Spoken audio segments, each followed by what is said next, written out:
નમસ્કાર, હું માહિનાઈ સરસ્વતી શૌર્ય ન્યૂઝમાં આપનું હાર્દિક સ્વાગત છે।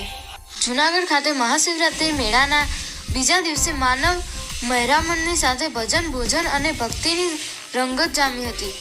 હજુ 2 દિવસ બાકી હોય ભાવિકો વધવાની શક્યતા છે।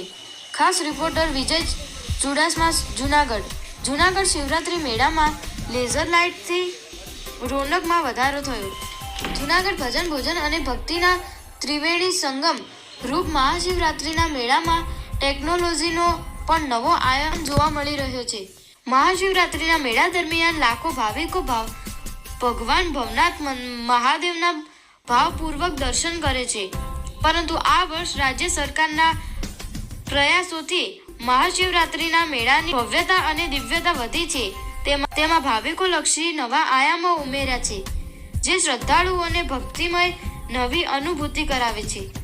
ભવનાથ મંદિર ખાતે લેઝર શો દ્વારા આધ્યાત્મિકતાને ઉજાગર કરતા ભવ્ય અને રંગબેરંગી જય ગિરનારી, ઓમ નમઃ શિવાય, ઓમ ઉપરાંત તાંડવ નૃત્ય કરતા ભગવાન શિવજી, ત્રિશૂળ, ડમરૂ, શંખ વગેરેની પ્રકાશની ગતિશીલતા સાથેની પ્રકૃતિઓ શ્રદ્ધાળુઓના હૈયે અનેરો ભક્તિભાવ પ્રગટાવે છે।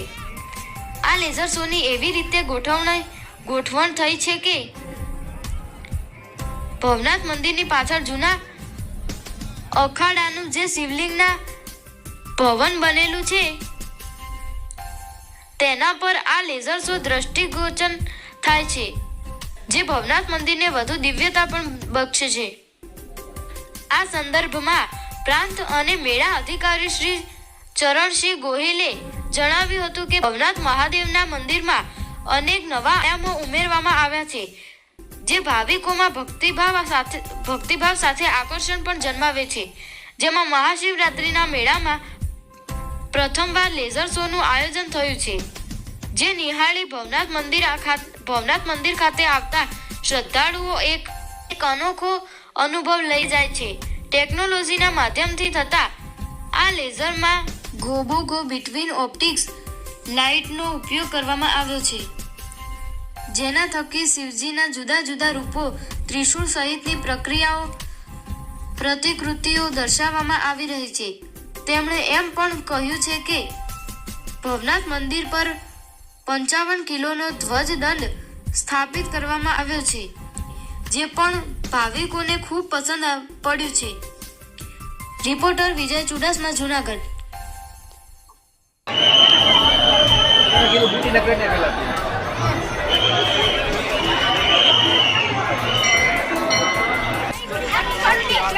મિત્રો, આપણું હાર્દિક સ્વાગત છે। જૂનાગઢ ખાતે શિવરાત્રી મેળો અત્યારે ભરપૂર ચાલી રહ્યો છે। માણસો મોટી સંખ્યામાં ઉપસ્થિત રહ્યા છે, તેમજ અધિકારીઓ, પદાધિકારીઓ સેવા સારી છે। આપ પણ જોઈ શકો છો।